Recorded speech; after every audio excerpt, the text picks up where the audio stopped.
হাইয়া আলাস সালাহ শুনেছি কিন্তু সাড়া দিতে পারি নাই।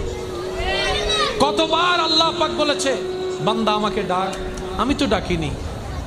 বান্দা এটা কর, আমি তো করিনি। বান্দা এইভাবে চল, আমি তো চলিনি।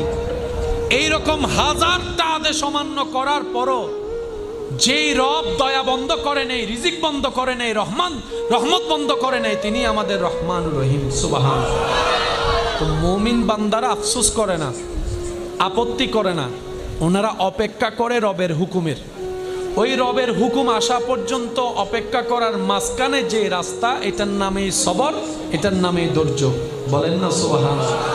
ওনারা সবরের রাস্তা দিয়ে যায়, শুকরের মাধ্যমে নিয়ামত নিয়ে আসে। সেজন্য আল্লাহ তাআলার প্রিয় বান্দা যারা হয়েছেন, হবেন, সবাইকে কষ্টের ভিতরে যেতে হয়। এটাই বিধান, এটাই নিয়ম। এখান থেকে